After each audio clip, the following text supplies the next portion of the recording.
Okay, we are live. Hello, everybody.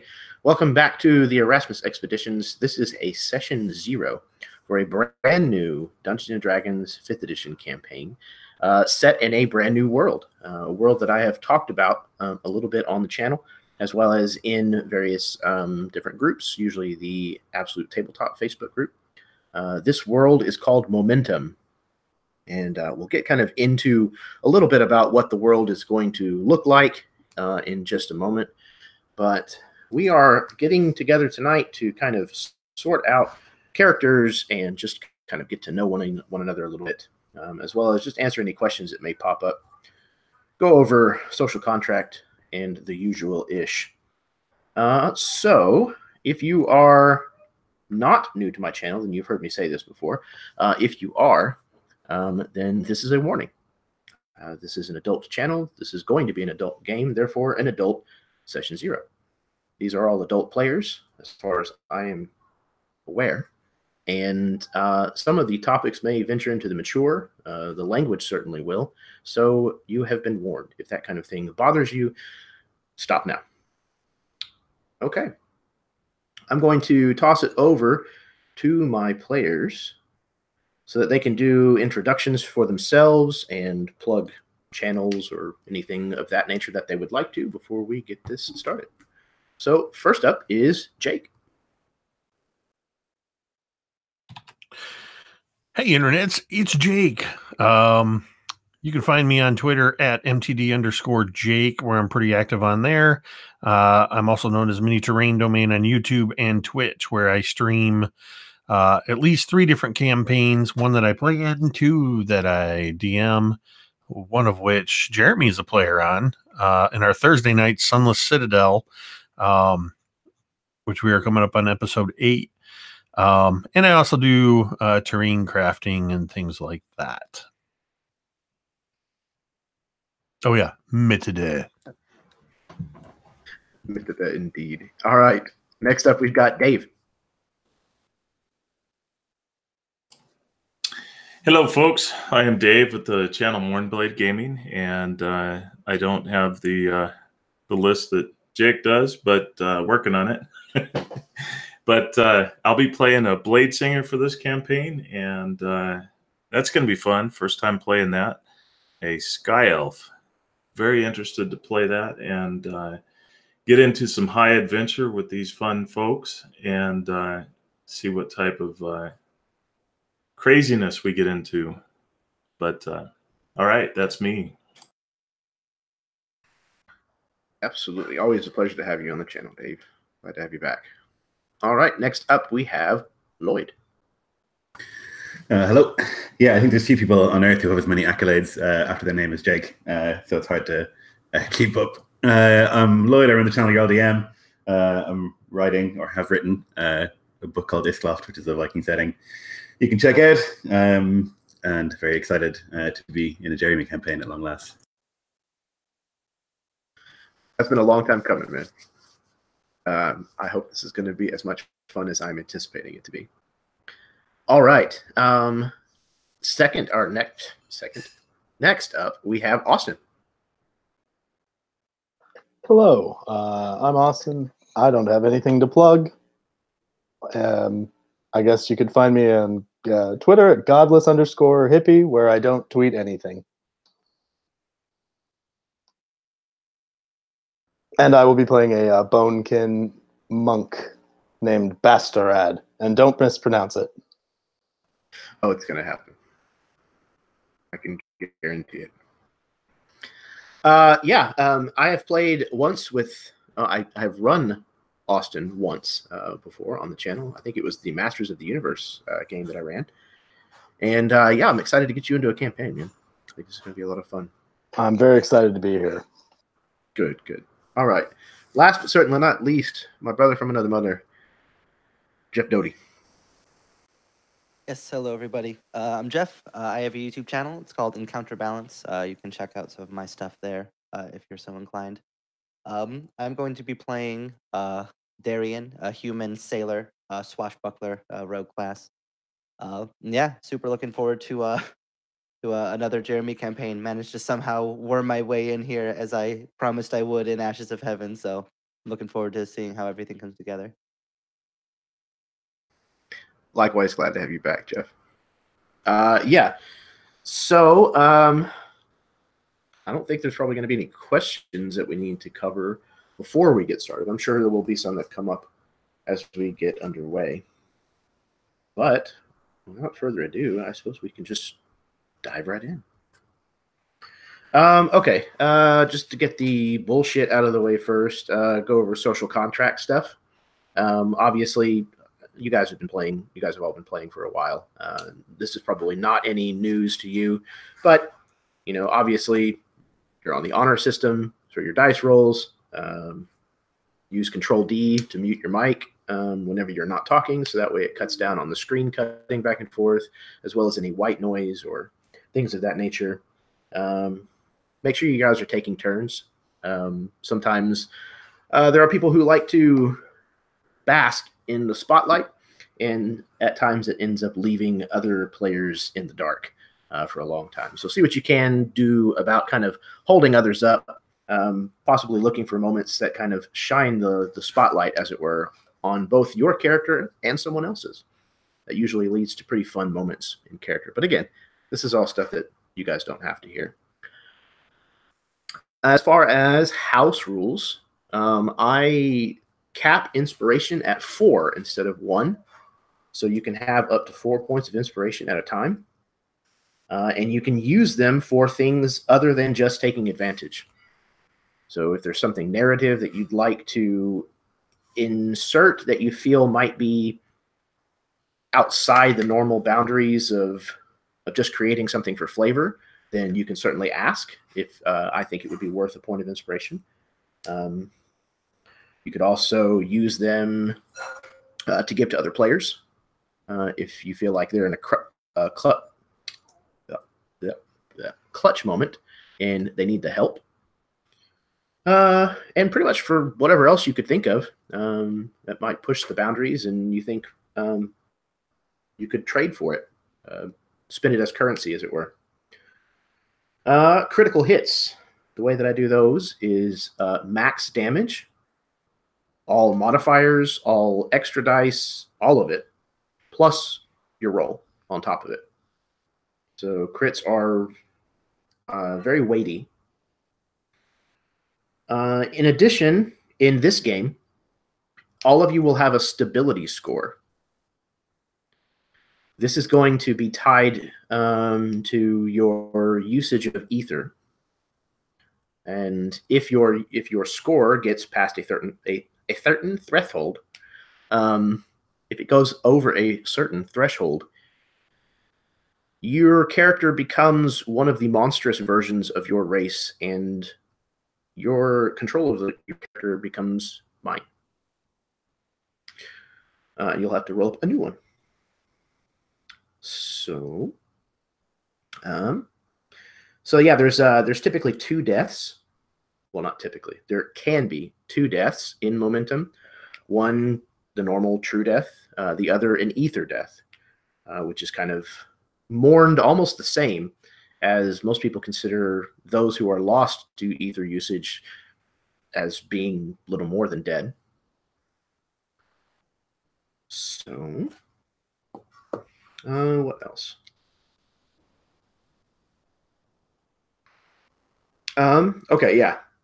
I know that I have asked a lot of you guys up front as far as for preparation for your characters and things, a lot more than is typical. The connections, a secret, entries for me to put into my cope list, Dread-style questionnaires, which are coming soon.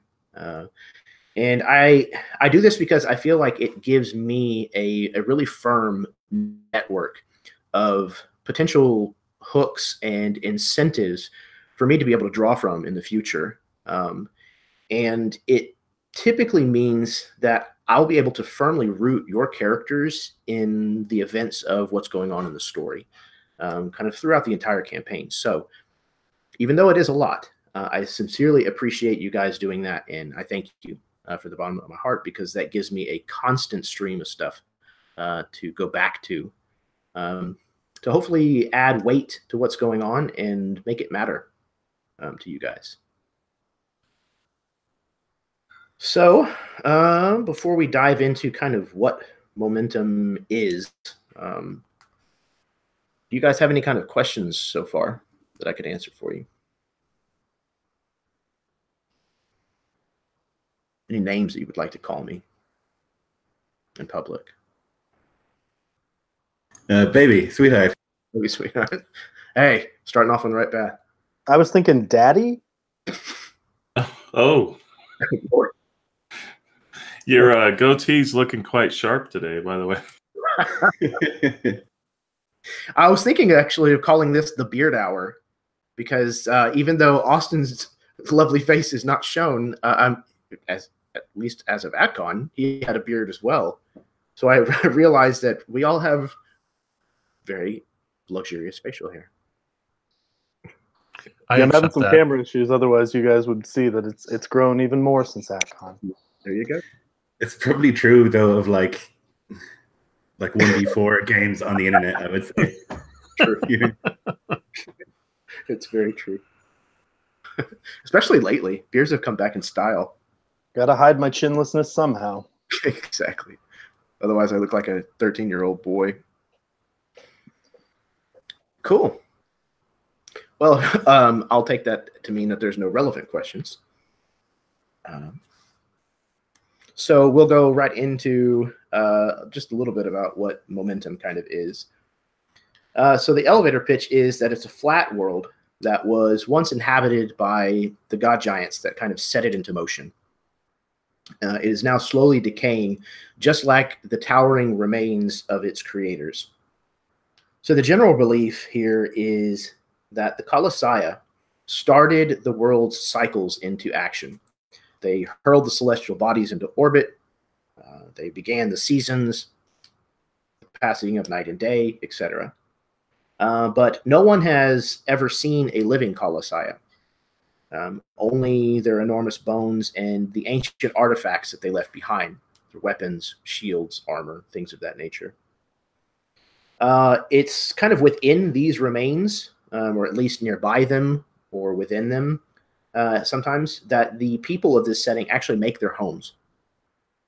And they tend to carry the namesake of their patron god giant, kind of the same way that like the Athenians followed Athena. They even name themselves after the god that they follow as their patron. The elemental parts of the world itself are also typically regarded as being the remains of these god giants. So the earth is their broken down flesh, the water is their lifeblood, and the ether is considered to be their life breath. Ether itself plays a rather large role in this setting. It's incredibly versatile. It's very, very dangerous, flammable, and it's also very lucrative in the world of momentum. There's pockets of it that are stored within the ground, and this actually causes islands of rock to actually break free and float up in the sky. That ether is also collected and refined. It is used as a recreational narcotic by many of the people in the world. However, it is illegal everywhere except for amongst the elves, where it is actually consumed ceremonially as a religious rite. But its usage does take a toll on those that use it, a physical one. And eventually it will transform them into a monstrous version of their race. As I said, there's two kinds of death in momentum, true death and ether death. And because of this, you guys will have that stability score, and we'll be tracking that throughout play. Okay. If you guys don't have any other questions, then we can roll. I actually did have a question about ether. As far as like, how is it like generally like carried and like stored? Like, if somebody were to have ether on them, like, what would that look like? So it's typically a gas, kind of like I said, stored in like veins in the ground, almost like natural gas would be. It's really, really buoyant, so it actually gives enough buoyancy to sections of rock to actually pull them free from the ground and cause them to not levitate, but float up in the sky. And it's refined into it's like an unstable liquid. So it's like a liquid that, while it's in a container, it remains a liquid, but if it's like exposed to air, it like very quickly evaporates and kind of becomes a gas again. So there, you see a lot of, I'm using a lot of the art from, I just lost it. It's a Magic the Gathering setting. Kaladesh and Zendikar. I think both of those have a lot of art that I'm drawing from. And there's a lot of pictures in that setting where there's kind of like this blue glowing liquid, and it's almost always encased in like these glass containers that have like really ornate like gold filigree decorations to it. So that's kind of the aesthetic that I'm going for with ether. And there were other means that we had discussed that aren't typically talked about in open circles, right? The strange method of ether introduction into. Yeah. Just like, almost any other substance, people get very creative with both how they make it and how they ingest it. So there's all kinds of strange and unusual ways of doing both. It kind of depends on the culture or the individual group. So yeah, it's a very much intended to be kind of left wide open because it's such an integral part of the setting. So it'll kind of be almost the catch-all in a lot of ways. If it's illegal, like, does it have? What are the like long-term effects of like its use beyond like turning into? Like, does it make you, like in our world, like meth or something will like ruin your teeth and like make you skinny and whatever? Is there like that kind of effect to it that you would like spot addicts? And do they become like, do they become that sort of like addict who like live in like a broken down house and stuff? Or is it more like magical effect? A little bit of both.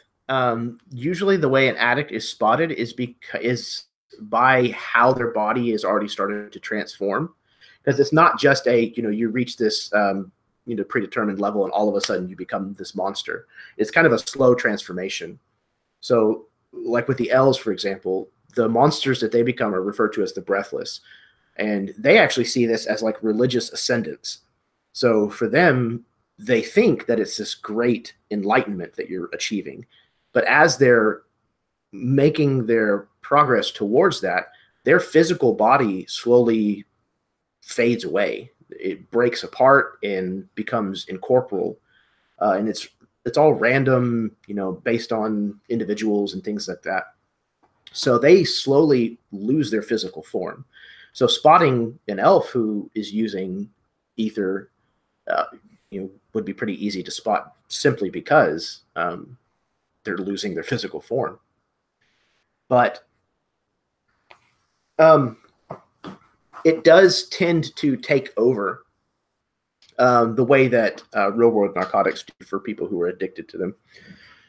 People, sell everything they can get their hands on so that they can get more of it. They betray friendships and family ties and things to go on binges. I mean, it's very much still a similar situation to really hardcore drugs. And if it's illegal, is it run by gangs and whatnot? Is it like who's dealing it and who's making it and that kind of thing? So the humans are kind of widely known for being smugglers of ether. And a lot of rumors swirl around the fact that they might even have a deal with the elves who supply it to them readily, and then they smuggle it through the other lands where it's illegal to deal it on the black market. But yeah, I mean, gangs, individuals who simply have connections, slavers, pirates, basically anybody who dabbles in any illegal activity is probably a good source for ether.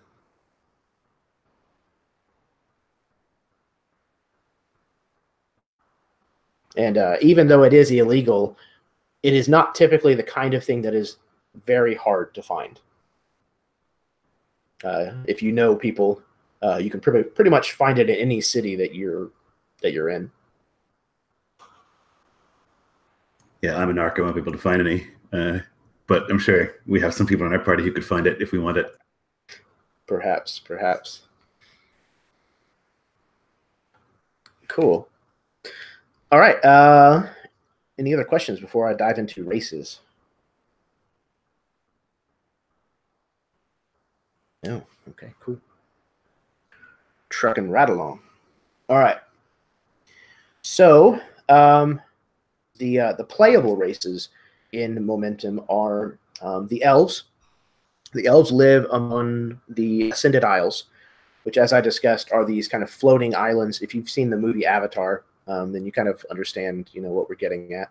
These big chunks of rock that they often build their cities on top of. Some of them are connected through, overgrowth forest and things of that nature. But for the most part, that's kind of where they tend to live. Obviously, there are elves who live elsewhere in the world. But the Sky Elves are a little bit more typical of elven races when you think in fantasy.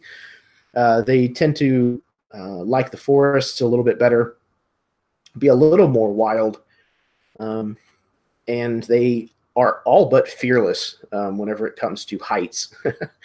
And a lot of them can even glide over long distances. The Ether Elves, on the other hand, tend to stick to the cities. They're closer to what you would know of a high elf. However, they are exceptionally gifted pilots for airships. They tend to do a lot of business with the other races through trade and things of that nature. And they are the ones really where the ether usage is prevalent. A lot of them tend to be very, very religious. Next up are the dwarves. The dwarves live on the edge horizon, which is literally the edge of the world, where the seas of essence run to the edge of this flat world and cascade off into... Sorry. The cascades off into nothingness. And they build their cities right on the edge of the world. And the reason they do that is because they actually rappel down into the underworld, called the Down Under, and mine for metal in hell, because that's the only place where metal ore can actually be found in Momentum.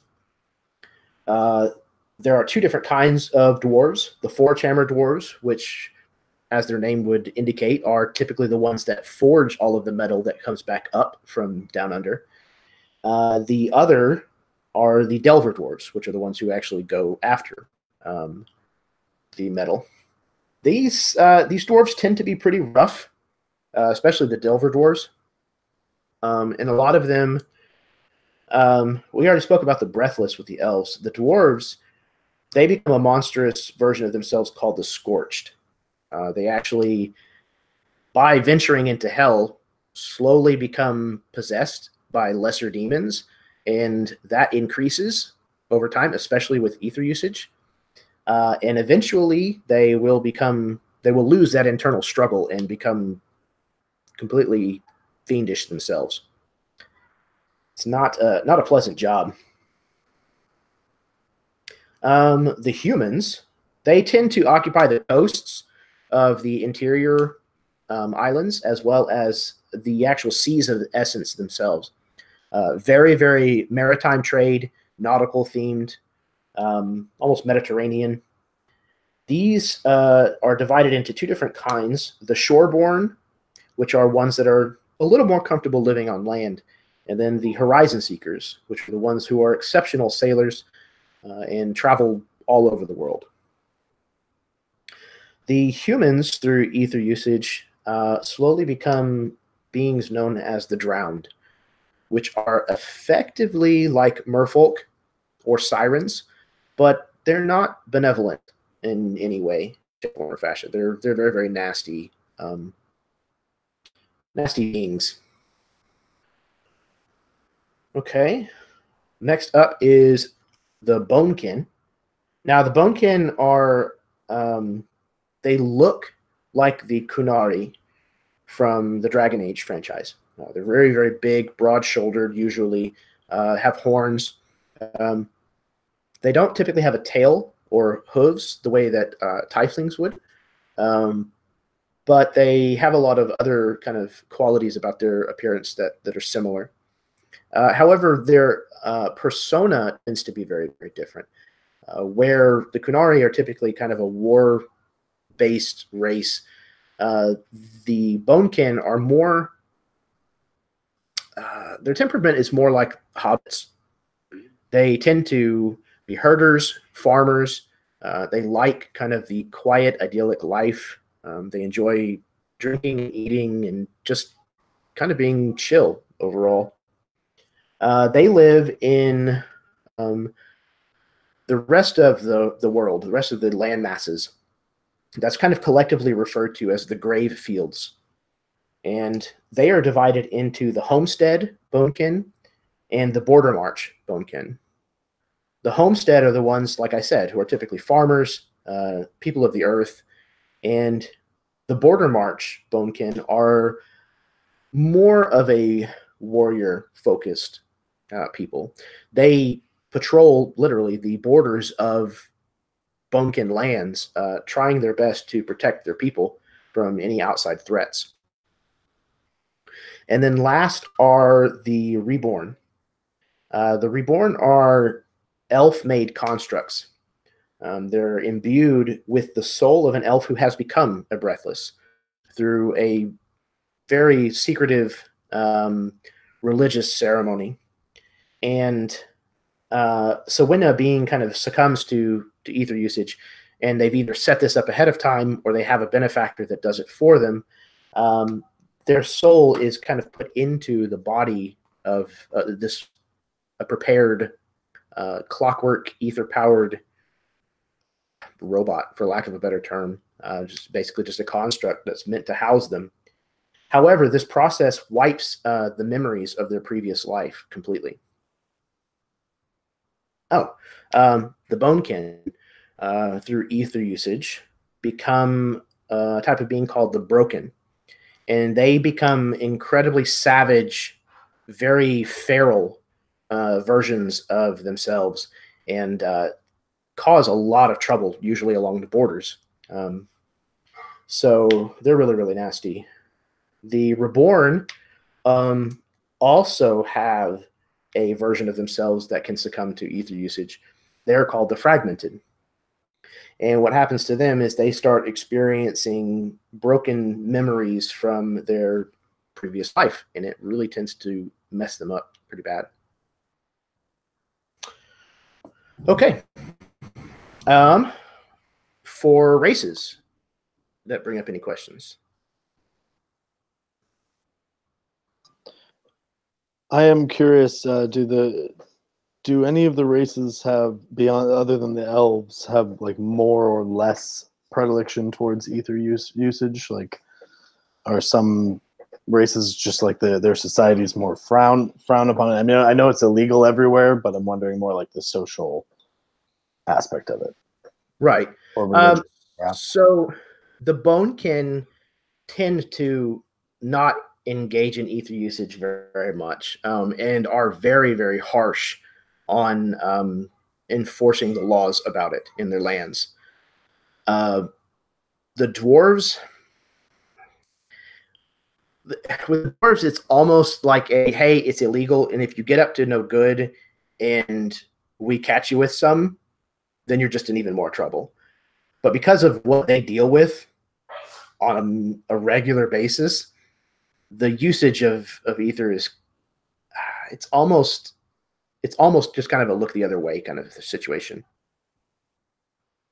And with the humans, it kind of just depends on what group of humans you run across. A lot of people who tend to cart the ether back and forth certainly don't frown upon using it. But there are those who hunt down ether dealers for a living. So it kind of can go both ways. Are most of the major religions generally against its usage? Again, excluding elves. I don't know about religiously being against it, but I would imagine, if anything, some of the religions probably see it as being sacrilegious because it's the breath of the gods. Therefore, that's what I was thinking. Yeah, taking it into yourself is blasphemous. Right. And there's like a literal fallout for doing it. Like, I think you could easily like rationalize a religious person being like, look what happens when you try and mess with the gods stuff. Like, obviously exactly. we should. Yeah, that makes perfect sense. I had a question about some of the race stuff too. So how culturally mixed or separate are the races? Are they almost like, are they all kind of in conglomerates, or are they like almost completely sectioned off? Like, what's the mix ratio? And like, are there any major like hatreds or alliances between any of the races? So there's quite a bit of distance that separates a lot of the civilized places in Momentum, and because most people identify a patron that is also their home, they tend towards sticking close to home.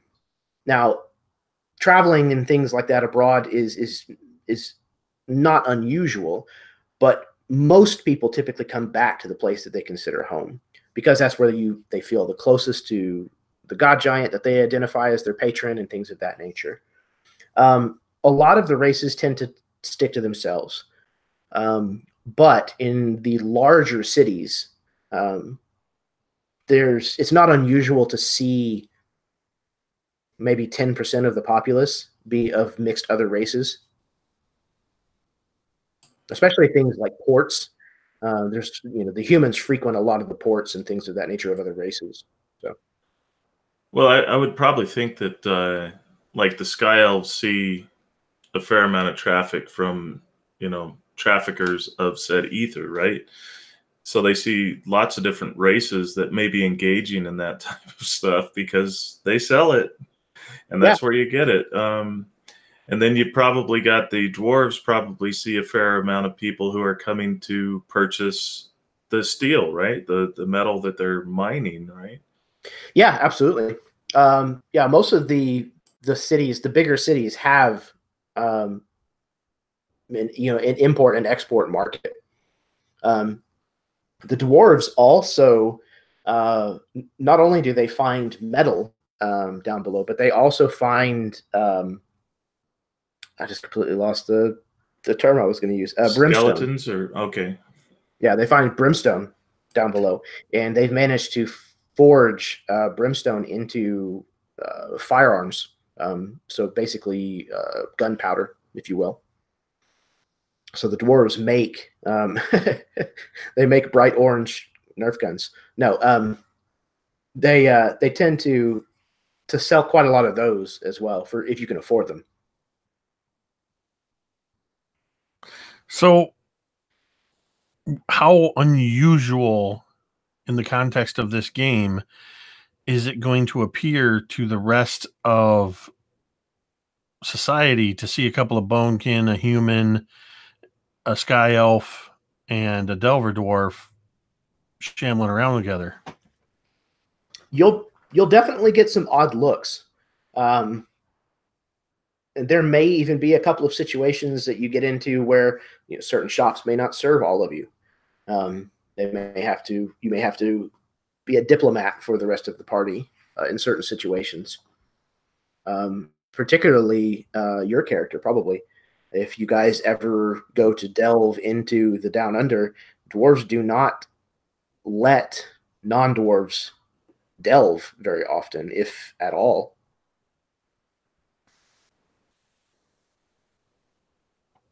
So yeah, it would definitely be unusual.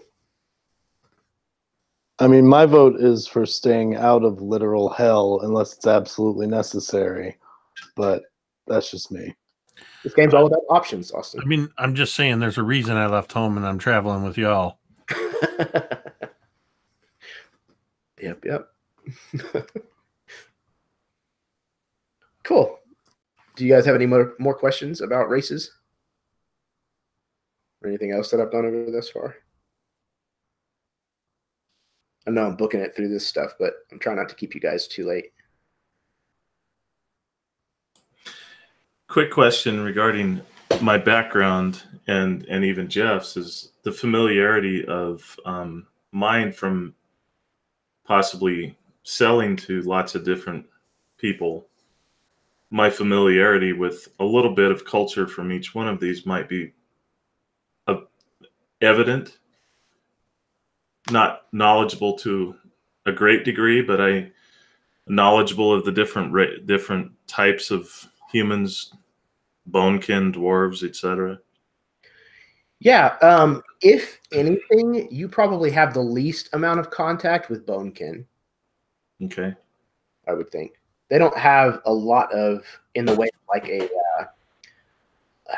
like a super large city that does a lot of trade. The bonekin are actually seen by a lot of people as being somewhat almost mystical because they're larger than most people, and they have horns, which a lot of the Colossiah remains do.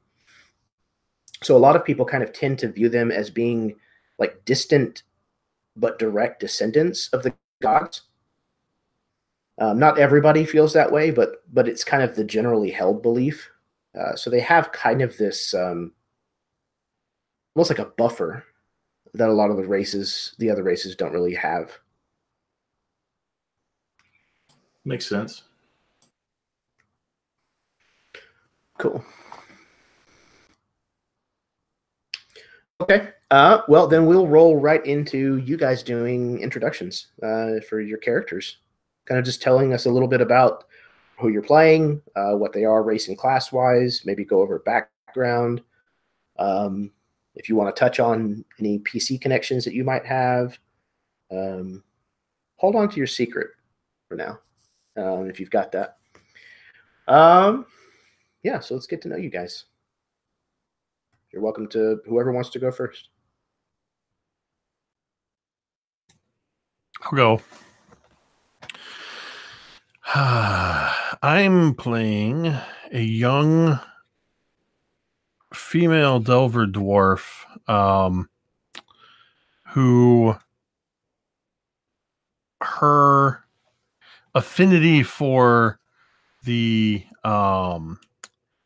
for working in the extreme zones of hell as a Delver dwarf, and her natural resistance to fire, as well as her very fiery personality, are personified in her flame red hair.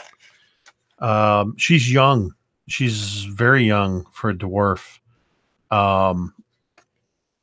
Probably the equivalent of like a human 18 or 19-year-old. She's spent a number of years delving,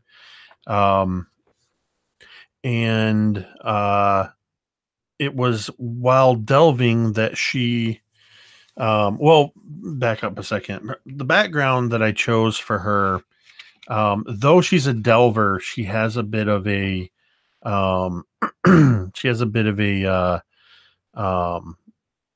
smith background. She's not fully trained as a blacksmith, but her father was actually a smith, and not a delver. And so he taught her a lot, though she still chose to delve. But her father was kind of a washed up delver, because he's kind of the he's one of those that is addicted to the ether, constantly flirting with ether death.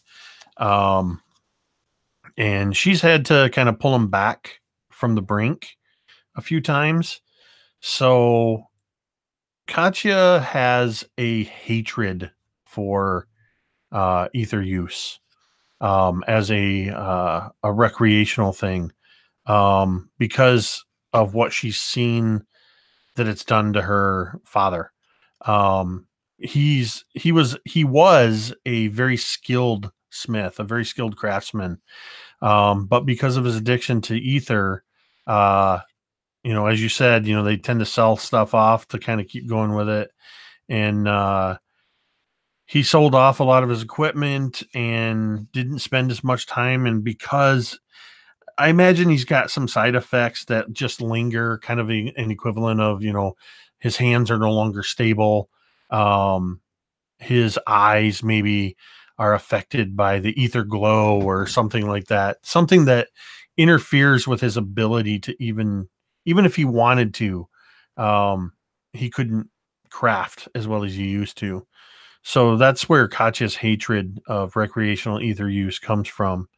And in general, I think as young as she is, maybe at this stage in her life, she attributes it to ether as a whole. She maybe can't see the distinction if there's any valid uses to it. But anyway, while delving, doing her job, mining, chasing after veins of ore, and learning how to seek those out and extract those. Her kind of small size, even for a dwarf, she's less physically stout. She's got some of the dwarvish characteristics of stoutness, but she's a little more slight shaped, which allows her to get into the narrower crevices and things like that.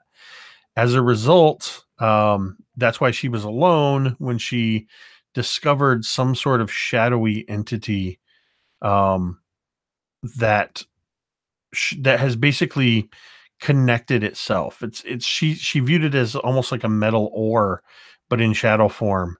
And I think that's an area that how it came about is really going to be open for exploration with this character. But mechanically, I'm playing her as a Warlock Hexblade, Pact of the Blade.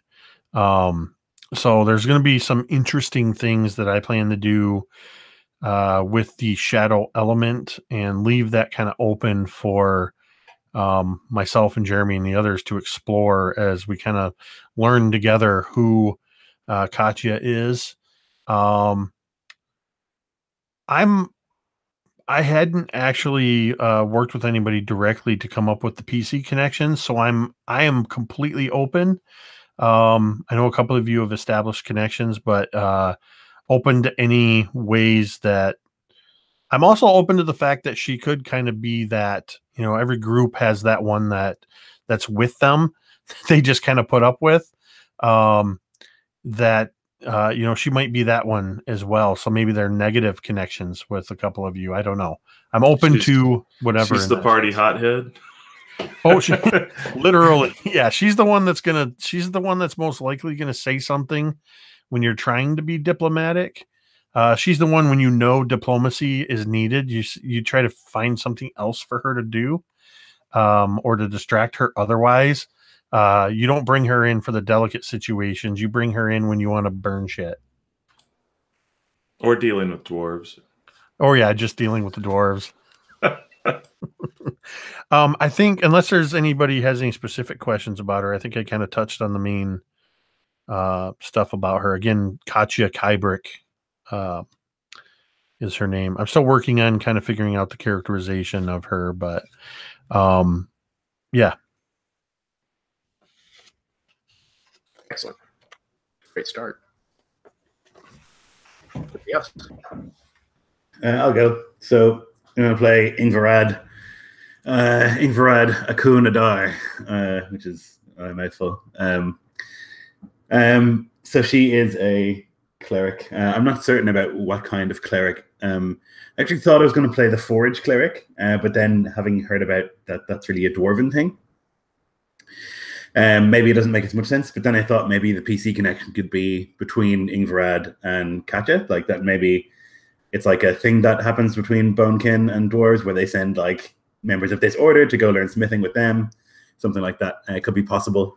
Because I like the idea that it's like really dwarven and protected and secret, but then like maybe there's like an old like alliance or something that says like, okay, we'll take these Bonekin in and like we'll show them one in every order or something like that, or like the acolyte will show them how to like do some forging and whatnot. Might be interesting.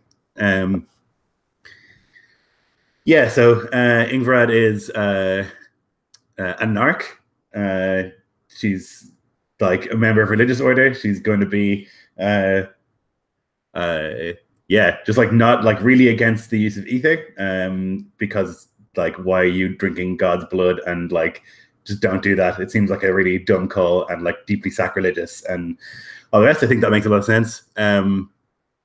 So like, I mean, not to the point where she's going to be like shouting at party members, but like definitely I think there'd be like a derision and like the way that she looks at sort of, I was asking about like gangs and addicts and stuff like that, because I wonder like, it's probably, like you said, it's not big in Bonekin society. So maybe then she gets to like a human city and she's like, good God, what is happening here? Like what on earth, you know? I think that could be interesting. I imagine, and this is like, because I find it hard to get out of my head, the Kunari thing, that there's like a similar sort of stoicism maybe, or like a tight-lippedness about them. And then I wanted to ask Austin which Bonekin you're going to pick mechanically, because I'll pick the same one. I'm happy with either. And I know that you're a monk, and so you tend to need more specific sort of stats than I do. So whichever one you decide on, I will pick that as well. You know, the stats for Border March work better for my character, but honestly, Homestead just fits it better for the character that I have in mind, because I want him to be like a farmer monk. So I'm gonna go with Homestead. Okay, cool. Yeah, I'm easy because yeah, I don't really mind so much.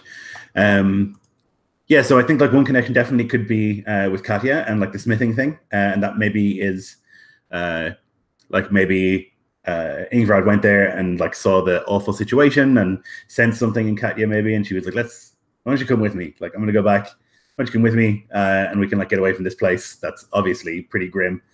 I think another connection could definitely be between Ingvaraad and your character Austin, since we're both Bonekin. So we talked, and you're a religious person as well, or like from an order. So we talked about like maybe being in the same order, different like within the same order, but like different paths, you know, kind of thing. Yeah. I was just envisioning him, Bastaarad, being a character who's been learning from sort of the local priest to kind of take over as like the farmer priest in the region, because I'm assuming, you know, they may not have like a big enough population where he is to have like a full-fledged church. So, you know, where the biggest farmhouse where they educate the children is where they also do their, you know, masses and whatnot. How do you feel about maybe like being sent with me, like for my protection, like a knightly thing and a clergy thing, you know? So if you're like a little bit more martial or whatever, it might make sense that I get sent to Dwarflands to learn how to smith, and you get sent along to make sure I don't drink any ether or like go down into hell or any of that stuff. Potentially something, or it could be the other way around. Like you are like a country bumpkin, and like I'm of a more strict sort of part of the order, and they send me to like overlook your training, maybe something like that. But some sort of connection like that, I would say. Yeah, the only thing I'm thinking is that I'm like kind of recently having left the order of the actual the religious part of it. Well, I also had you guys down as having a potentially other connection. Yeah, and what I was going to say I would talk to Jeremy about that I thought we could talk about in this session was I haven't we haven't figured out if she's estranged or dead, but and no longer wife. And a child, and we're thinking that could be your sister, if you're okay with that. Oh yeah, that'd be great. Yep, there's gonna be grim words. I can sense it. That's really good. Yeah, let's do that. Awesome.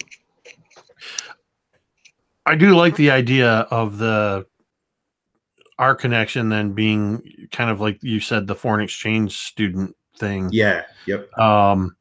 Where I also like that it's generational. Like it's once in a generation, so it's kind of a big deal that you're coming, but you've come at a really bad time because Dad is really messed up. He's at his worst, really close to that.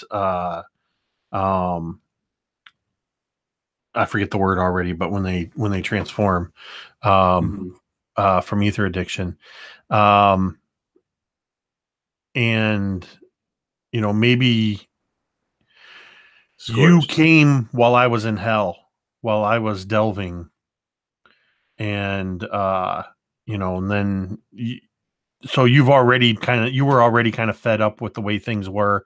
I had already been living with this condition of the shadowy patron for a little while and was looking for a way out, and that's kind of where we become connected. Yeah, I think that works. I dig it. And I think that like Ingvaraad probably is quite sheltered. Like she like grew up in a religious order in a also like sheltered part of the world, probably. My impression of like the Bonekin have these border people. So then she like comes to the dwarf lands and she's like, oh God, they're like literally in hell. Like, yeah, I was gonna say, I think there's a very awesome dichotomy between our two characters, and even with Austin's character, because you're very connected to your religious order and to the gods. My character is, if anything, kind of agnostic about the gods, but she believes that they have to exist. She just doesn't understand because she's been in hell. She's seen literal fiends. So she knows there's almost innately that there's a balance to things. She just doesn't know anything about the gods because all she's known is hell. Yeah, I think that sounds great. Dope. I love it. I think that's almost it for Ingvaraad. I had like for NPCs, I had Karast, who's like the priest who is above Ingvaraad. He's like the teacher. Maybe he's like the equivalent to like a bishop or something like that in wherever Ingvaraad is from. And yeah, that's basically it. I was going to leave the other NPC slot for like something that we find in this session, so we'll see. Maybe it can be like a dwarf that I met, something like that, but I'll give it some more thought.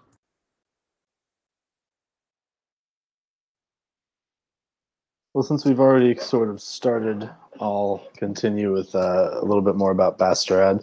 He is he's going to be a homestead Bonekin Monk. So the NPC connection that I have is my previous priest, the priest who was training me, Karazhan, who I assume Ingvaraad would probably also know for being sort of the leader of that faith in the area. And then the other one would be another character you'd probably know, which is my kind of now estranged daughter. What was the name of that one? Vidaras. And I haven't seen her in a while, so probably since her mother died or possibly even before. So Bastaarad was living sort of the idyllic farmer's life, studying in his monastery and trying to learn how to become a leader of his religion when the old priest passed on. But then he began to doubt the faith that he had always had, and after a while, it just became too much, and he felt the need to leave. He's a generally kind of he was sort of an angry man in his previous life with that sort of bottled up sort of pedestrian rage, and it's only gotten worse in the time since he's started to doubt the thing that he based his whole life on, because he also specifically worshipped the god of toil and believed that hard work and sweat were the only true measures of a person's worth. And he exerted himself in everything and held down 2 jobs for that reason, learning in his off hours and basically only going home to sleep, out in the fields or praying and learning. So he has grown quite bitter in the time since he's begun to doubt his faith. He has always had the same sort of view against ether, and especially since his wife passed, he's been more afraid of it than against it for moral or religious reasons. He's seen what it can do to someone, and he doesn't want it to happen to himself. And I think that's about all. We got pretty well connected. To further twist a knife, could we have maybe the child be a part of Ingvaraad's order, like that after the mother died, rather than go to you, Ingvaraad took her into the order and put her somewhere where she thought she would be safe? Yeah, I like that. That's great. Yeah, because we didn't get along before. No, I definitely thought you were a... Then I ditched her faith. He's no good for you. All right, I can go ahead and go next if we're wrapped up with that one. So I'm going to be playing Darian. He's a human, a Horizon Walker specifically, a rogue swashbuckler mechanically. And he is, at least in the past, was essentially the anti-Ingvaraad, whereas the Ingvaraad was the very sheltered, uptight one. Darian was a sailor.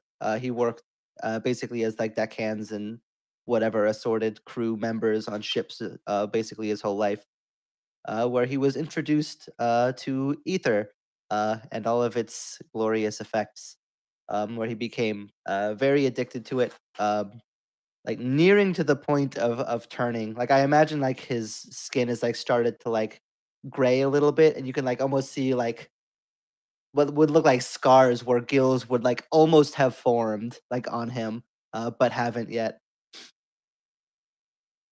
But eventually, it came to the point where he was getting ready to plunge his head into that water-infused ether.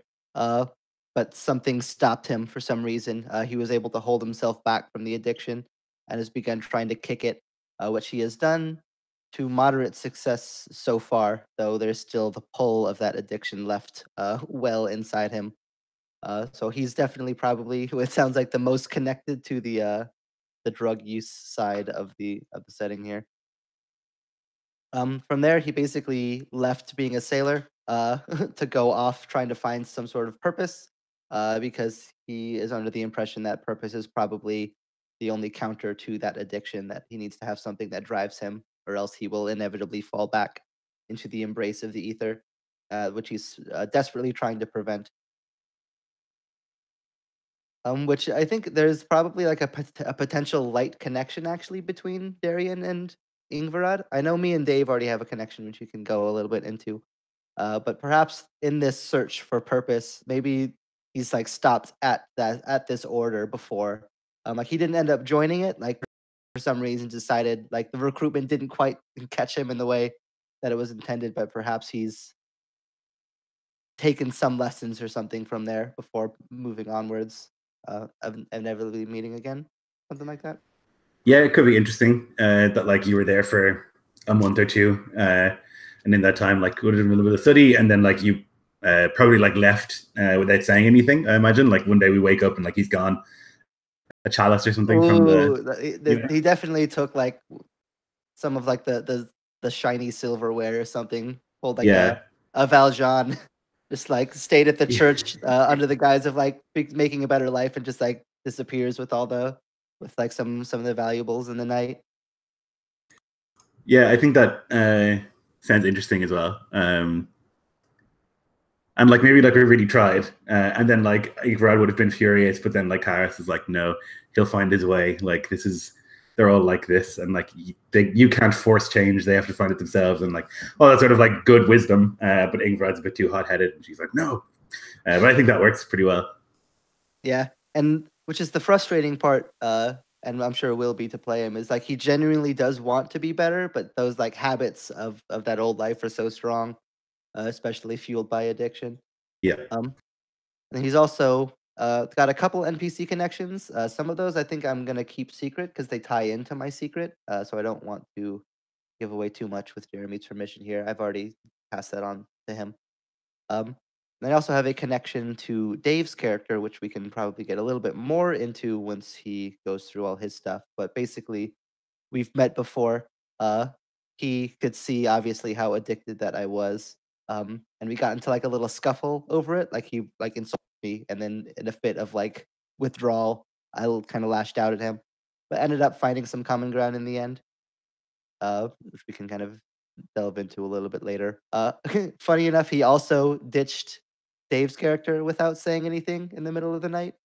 He's had a bad history of that so far, so I'm sure being reunited will have just a bunch of nice, easygoing, pleasurable conversations.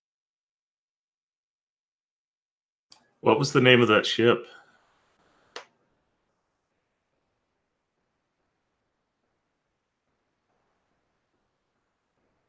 Huh? What was the name of the ship? The ship that I followed you onto? Oh God, I don't know.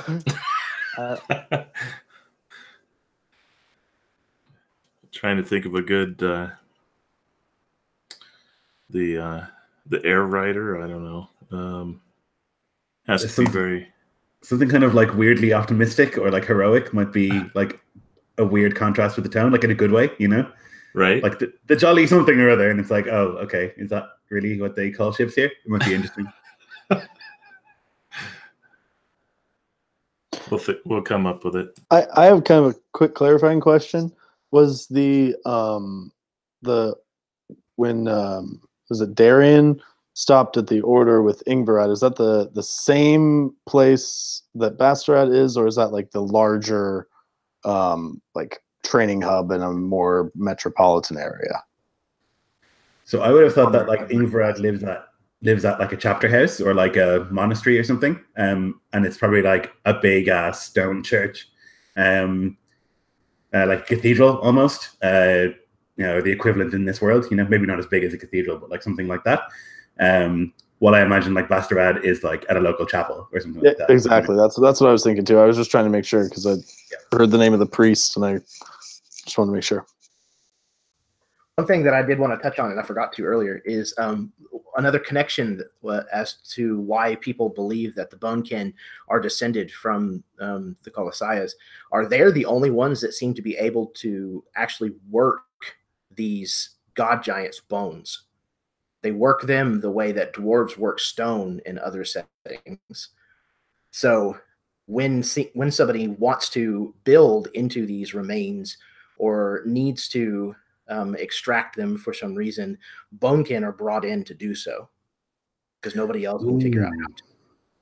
So maybe that's the reason that the dwarves and the Bonekin do that. Like I go to the dwarves and I learn forging, and while I'm there, I teach bone crafting or whatever, you know, and like there's a swap of information there. Then it actually would make a lot of sense for me to go with you as like just labor. just Yeah. meant to like just strung back to carve into the walls.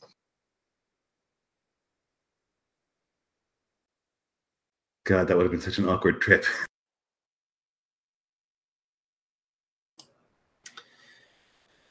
Okay, so my Sky Elf, Avalilam, is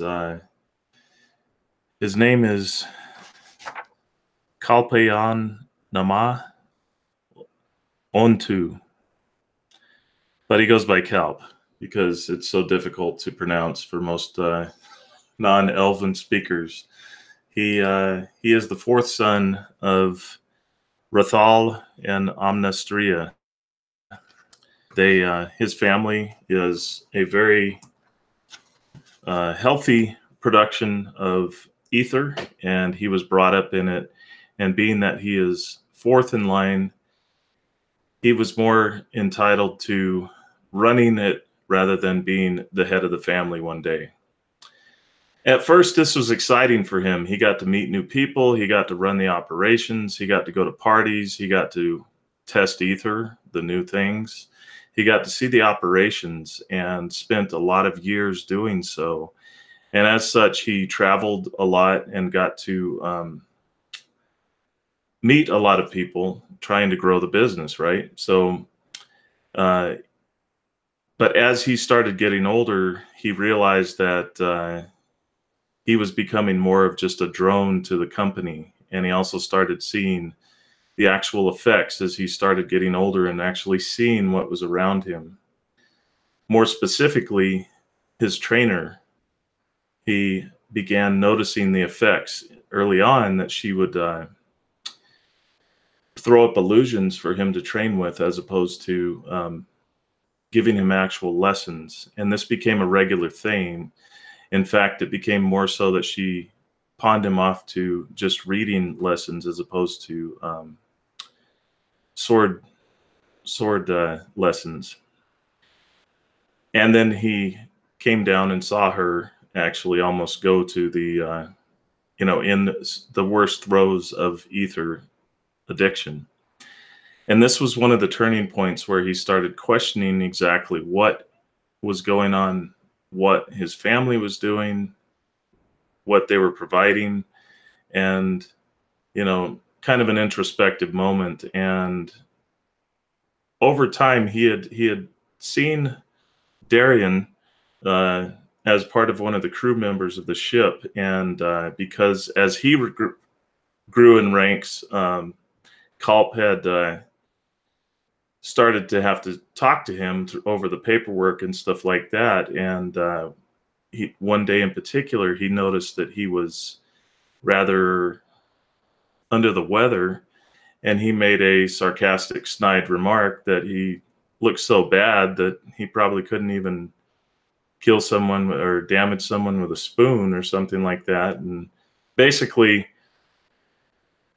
Darian wasn't having any of it. He just launched into a rage and just launched at him, and they went at Kalp thought it was fun at first, but then he started seeing the sweaty visage, the addicted, and they fought to Kalp lets him think that it was a standstill, even to this day, because he knows what state he was in at the time.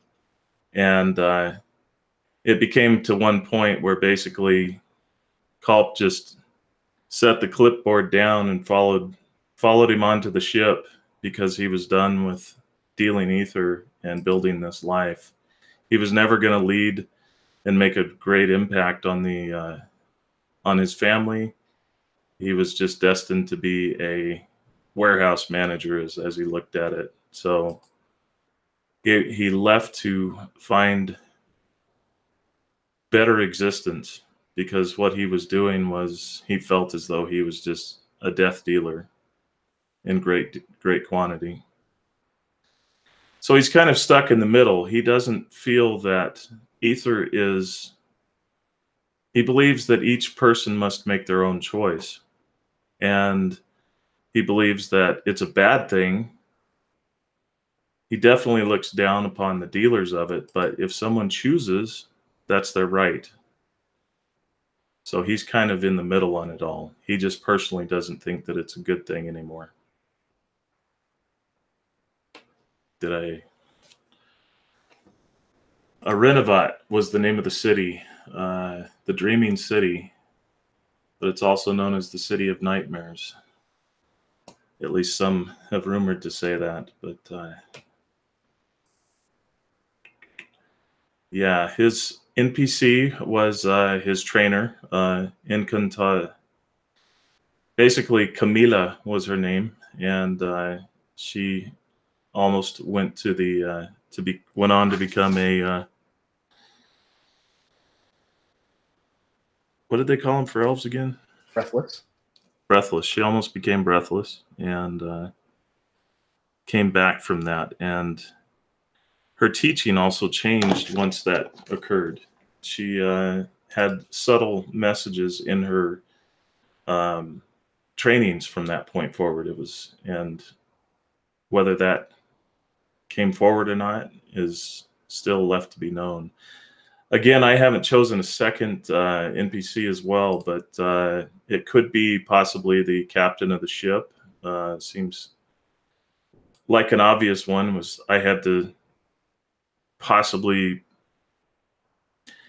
present myself to the captain of the ship in a unusual turn of circumstances, where basically I was recently a vendor to him in a way, but now I was offering to board his ship and possibly be part of his crew, but there was no way I was going to do swabbing the deck and menial work, of course, because a 175-year-old elf is not going to do that, right?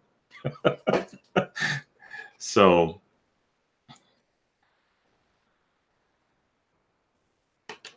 what was he like? We'll say he's a human captain, Jeff. Oh, of the ship that you came on, yeah, it definitely would have been human. Okay. So I'd like to think that he was possibly a shoreborn that never really liked the life of being a landlubber. So he spent most of his adulthood being on a ship. Trying to think of a good name for him.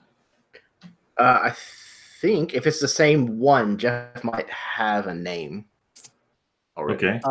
It is not the same one. The captain person that I told you about is the person that I left in the night with, away from Dave and the ship that I was on. Perfect. Okay. Cool. Yeah. So he basically spent some time on the ship, and after a time, probably just decided that, like as whimsical as elves are, he probably just left again, and probably may have ran into Darian in a port and seen a familiar face, because he's always kind of, being an elf, he doesn't really connect to the humans as much. While they're friendly, it's a different culture. So he probably just departed again and just left.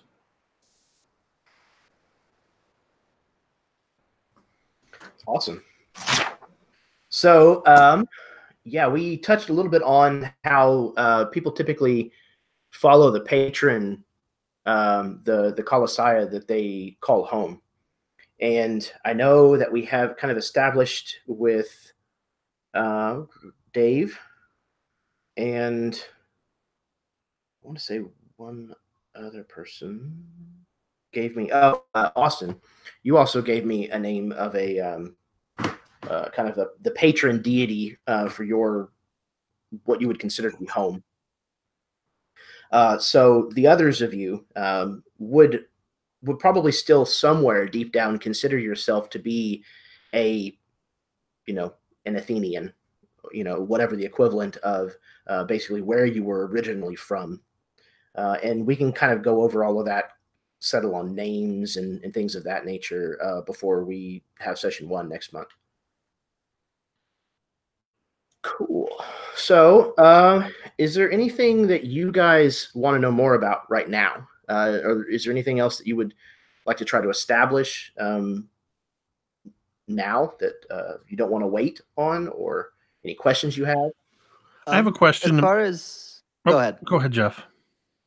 I was just gonna say real quick. Are we starting this campaign already as a unified 5, or because we're kind of have these interspersed connections kind of here and there, or are we going to be drawn together during the session?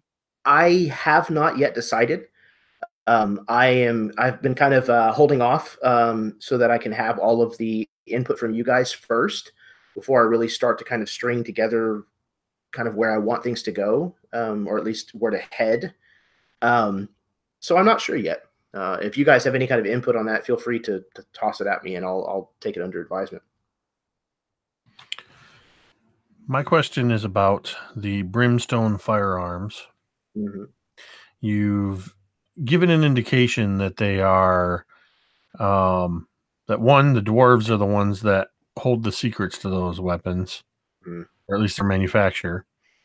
And two, that they are quite expensive. Mm-hmm. Is that due to their rarity, or just because of what it takes to create them? Or is it just because dwarves have cornered the monopoly on them? It's a little of all of the above. I mean, they're made from brimstone, and so that the material to make well, I mean, the metal of the barrel comes from hell as well, but the ammunition and things that it takes to make them function is all brimstone, and that's not something that comes easy. So it's definitely protected, a lot like the way that like glass making used to be way back when, where they would actually like isolate anybody who knew how to make it on like one location, one island, and any and all glass trade had to go through them. It's kind of the same way with the dwarves, like they don't let anybody know how this stuff is made, therefore they can make it expensive. Okay. I have a couple more questions and ideas about that, but I'm going to address them to you offline. Fair enough. Works for me. I just threw in like a name for the Colossia that I associate with the church. It's just a coon, and that's like part of Ingvaraad's name anyway. So, and before her surname, so maybe that's like the way that they do it. Or, yeah, just like a maker, forger, crafter. Is it a god or a goddess? Let's flip a coin. I'll roll dice. A goddess. Goddess. Okay, cool. A forged goddess. That's cool. That's definitely not usual. I like that. Yeah, I like the idea that it's like that, like forging, but also like making are the same. Right. Yeah. Or like have the same, because they don't necessarily, but you can easily see how they could. And that connection with the dwarves kind of makes sense then as well. Absolutely. Yeah, like Austin's god is the god of toil and stars. So that's right. Some like strange bridges between things that seem disassociated, but because of the particular belief structure or whatever that goes with it are connected somehow. So that's perfect. Cool. Okay, goddess forger making. I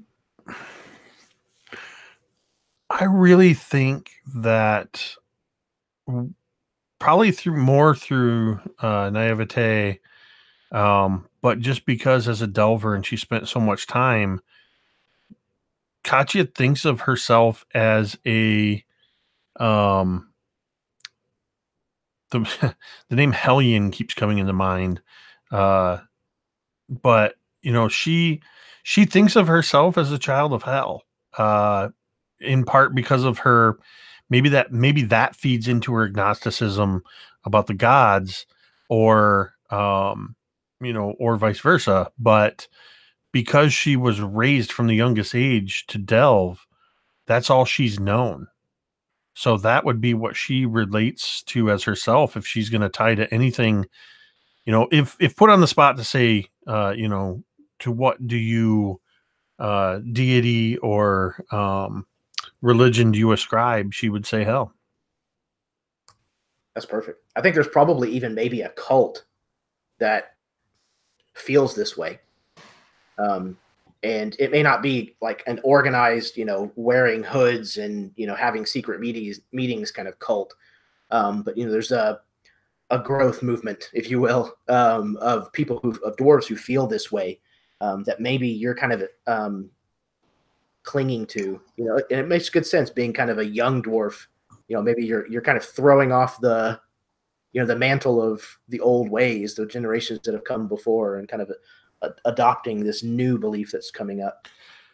I think almost in a way, because Katya is mechanically very low intelligence, low wisdom. I'm not playing her to be stupid. I mean, she's not like a grog, but I think there's just naivete is just a part of who she is. So maybe she's almost looked at by people that have this, this cult of hell as like the perfect example, because she just embraces it wholeheartedly, but she's not doing it out of a sense of forming an organized religion or anything. Yeah. She just doesn't know any better. It's just all she's known. Nice. To kind of draw on your, you keep going back to ancient Greece. In a sense, I think she's kind of like in Plato's, I think it's Plato, the allegory of the cave. She's one of the people in the cave, and the shadows on the wall are hell. That's all she's known. She hasn't known anything of the gods. So by going with I think it's Ingvaraad, is that right, Lloyd? Yep. By going out into the world with Ingvaraad, and starting to see that, it's like Ingvaraad was the one that freed her from the shackles and pulled her out of that cave. And now she's seeing this broader world. So I think Katya is going to be that one that every time they go somewhere new, both being young and naive, she's just like, holy, what? This is the thing? And it's going to be that thing where almost like having a child in some sense. Well, what's cool about that is to keep a close eye on her. What's cool about that is that Ingvaraad is also very sheltered. So I like the idea of her just being like, yes, this is all fine and normal. I understand what's happening here, because Katya is like, what is this? And Ingvaraad's, I know what this is. Yep, this is because both of them have that similarity where they're kind of sheltered but in different ways. I like that we're kind of like two sides of the same coin. Yeah. Yep. I like that a lot. And then I'm just going to be bored with it all because this is all old news to me. Man, I'm a jaded old spirit. I'm a simple farm boy. I've never seen any of this stuff. Yeah, it's crazy to see this huge split in experience where we have three completely naive people and then two completely over it people. There's almost no middle ground. I'm really excited to see Bastaarad and Ingvaraad as the angel and devil on Katya's shoulder with yo, you should worship. No, it's all fake. And she's going to be turning to both of you and going, yeah, okay. Yep, you're right.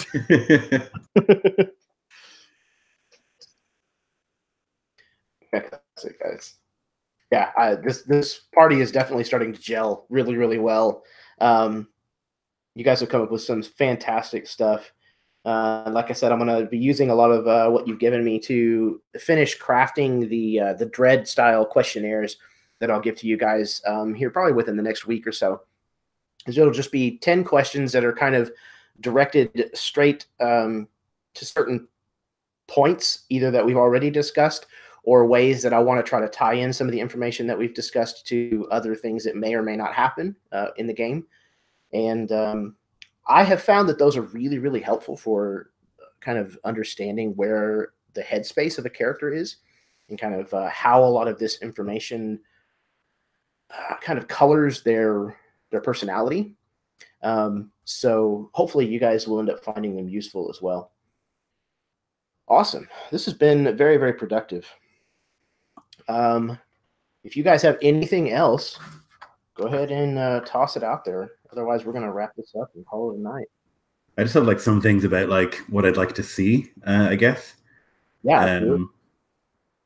Like the big ones for me were just like real basic stuff, like how is a flat world different to R1, and just like what that looks like. So obviously, like mining the edge of the world is amazing, and I love that. Like that's a thing, but also like potentially being able to see infinitely, like you can like look straight across the world potentially, you know, and like things like that, and how that like changes the makeup of the world. And the other was what's the like logical fallout of the seasons becoming longer and the days becoming longer, and like how the world changes because of that. Like it doesn't have to be like, and then this thing happened, but just like little bits here and there that you would see, like I don't know, more lamplighters or something, like little things like that that make those changes feel a bit more real, I guess. And like exploration of that and how like life changes for people. Like I'd imagine if like you're a religious monk or whatever, you do your, I learned it in school what all the things are called, but you know, like you do your prayers at this time and this time and this time, and then like the days are like 6 hours longer, and you're like, when do we put in more, and where does all the things go, and like what changes? Yeah, that kind of stuff really interests me, which is like probably the most boring thing you can ask for in a setting, but like I really love that stuff. Oh, man, that's exactly the kind of stuff that I am wanting from you guys, because that lets me know that you might want to see it, even though it's something I might not think of normally. And so that way I can be sure to include elements of it through the game. That's perfect. Does anybody have anything else that they want to add as far as like kind of what they're looking for? What like momentum? I know it wouldn't necessarily mean anything to you yet as it's just being established, but when you think of the world, is there anything in particular that you know that you would want to be a part of the campaign? Actually, I have kind of a question that I should have asked earlier, but I didn't really think of how to word it. But do the different religions generally get along pretty well because they all recognize that they're all based on things that everybody acknowledges are real and are there, and just different facets? Typically, yeah. So most people in Momentum are polytheistic because they can see the gods.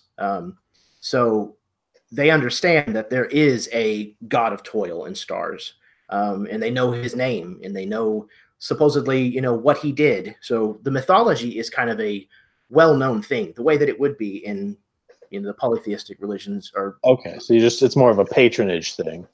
Yes, absolutely. So like, you know, if you lived in ancient Greece, you would know all of the gods and how they all kind of fit into the story of everything. But you would have that one that just, you know, in your mind, that one watches out for me. You know, so I owe my patronage to this particular god. So that's kind of the way that I'm seeing it work. Awesome. But I was just trying to kind of reconcile in my head, like worshiping a different god than Ingvaraad, but then leaving the order and being part of the same order, like perhaps it's some sort of order that has a certain way of preaching and praying to any of the gods, and we happen to be of that sort of sect in my little region. Absolutely. Yeah, and like different deities could be worshipped in different ways. You know, there were some people might think, hey, you know, the text or whatever from this one particular god deems that we need to do this, but by doing this, they mean going out and making sure that everybody else falls in line. Where another group might say, no, that's not what that means at all. It actually means that we need to be here for other people who are seeking truth to teach them. You know, so there's definitely different interpretations, just like in the real world.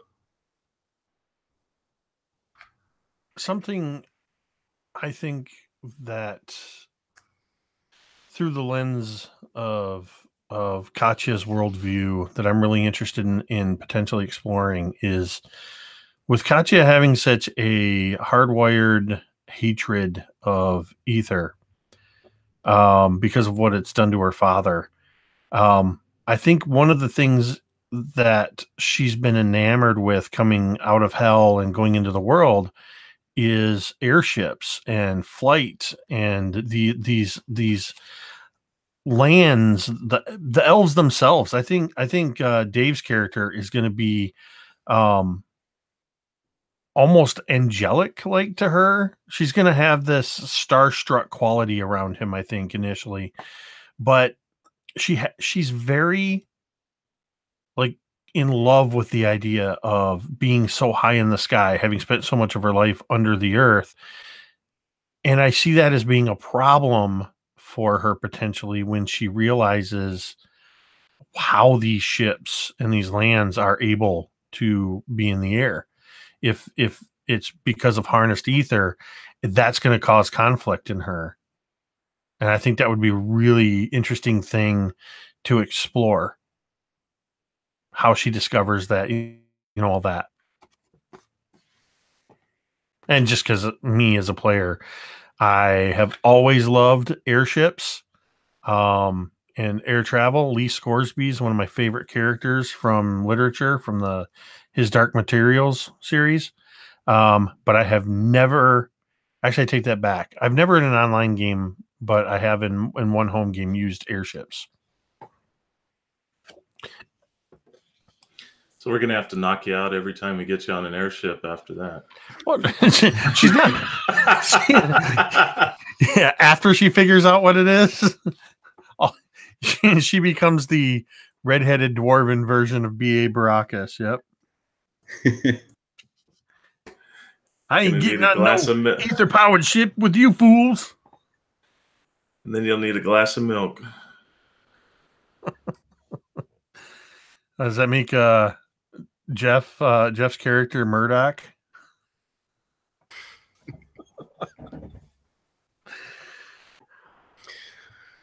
Awesome. Okay. This is going to be a lot of fun. Tell already. All right. If you guys don't have anything else to add or ask, then I'll go ahead and put a bow on this and wrap it up. I just want to say I'm very excited to get to play in a Jeremy Lilly campaign and to get to play alongside all of these folks. I've played with just about everybody here to some capacity. Lloyd, I think, is the only one I've been in a limited campaign with. And that's just because it petered out a year or two ago. Mm-hmm. Yep. So I'm really looking forward to this. Just especially even before this, but even more now so. Or even now more so because of the connections and things we've established in this session. So thank you, Jeremy, for letting me be a part of this. And I'm excited to play with everybody. Absolutely, man. I'm glad to get you into a campaign as well. I've had you in, I think, one game, maybe two, before this. So, yeah, I'm excited to get you in for the long haul. Yeah, I'm really excited to get into this world in particular. This one's been knocking around in my head for probably about 5 years now. It was actually kind of two separate ideas at first, and then I merged them into one and got very, very excited about the possibilities, and have kind of been just letting it tumble around kind of in the back for a while. And I finally decided to do something with it, and I'm really, really excited that this is the group of players that's going to be kind of diving into it wholeheartedly for the first time. So cool. All right. Well, that's it for me, I think, guys. So you are welcome if you'd like to do an outro. Just say hi to the people. Tell them how they can love you and where they can find you. Yeah, sure. Yoliam still, same guy as earlier in the video. No transformations thus far. This is really exciting. I can't wait to play. I just cannot wait to have like real mean conversations with Austin. Just so mean. It's gonna be great. Yeah, I'm really excited for this game. And like Jake said, like more so now after this session 0. Like I've moved away from doing these a lot. As in Hangouts, I'll do them via docs and stuff. But actually, this was like really, really helpful, and I think yeah, it paid off big time. So I might like look back to actually going and doing the Hangouts once again because it was really, really it did a lot for the game, I think, which is great. Yeah, super excited. Yeah, I'll jump in here. Oh, never mind. Go for it. Yeah, I'm Jeff in Counterbalance. And yeah, I'll just echo the other sentiments that I'm super stoked for this game. I can't wait to have that awkward moment where you like somebody who kind of like screws you over and you never see them and then you just run into them like a year later and you're like, hey, remember that time where you yeah, I'm gonna have like 3 of those with different people, so it's gonna be fun. But yeah, super excited for this campaign. Definitely even more so, as others have said, after seeing the the complex web of connections we've whatever. I'm done.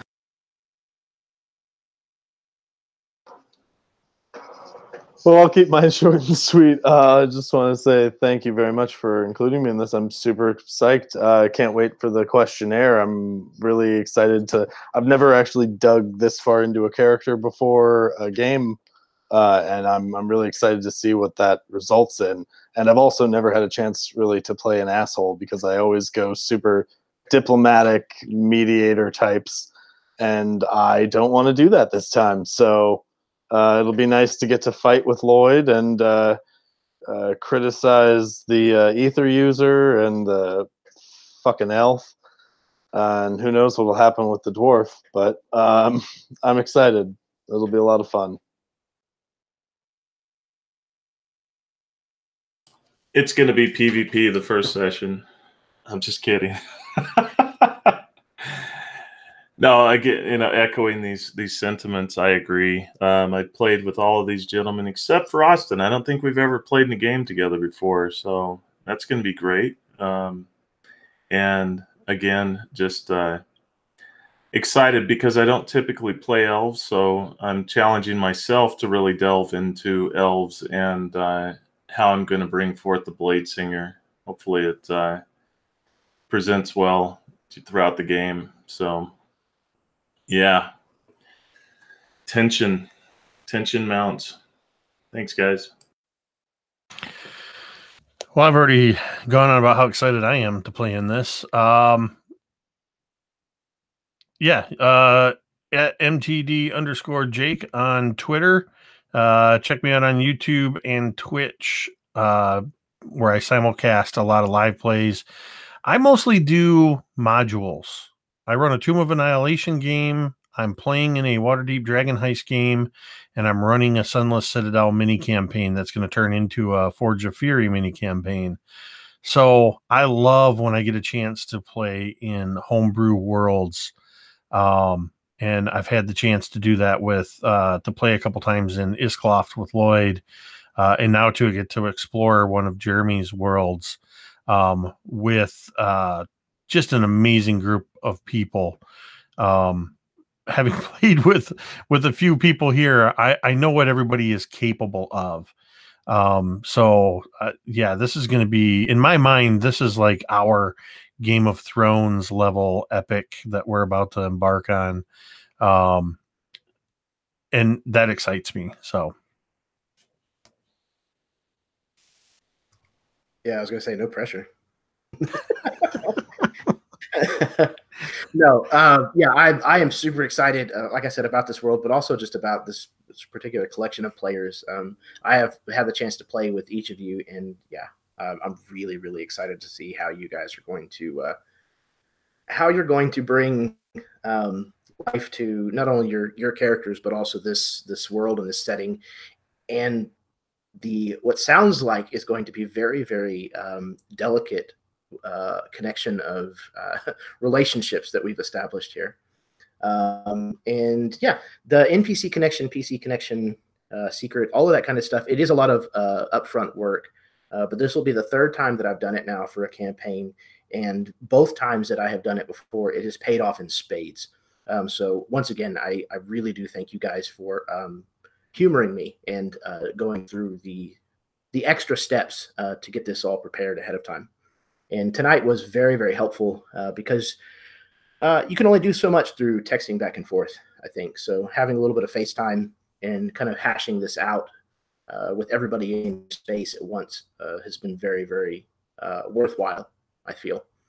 So thank you very much. And for those of you who have tuned in to watch this, thank you as well. Thank you for anybody who is tuning in the future and watching it. And we'll see you next month on November the 28th, I believe, for session 1 of this campaign.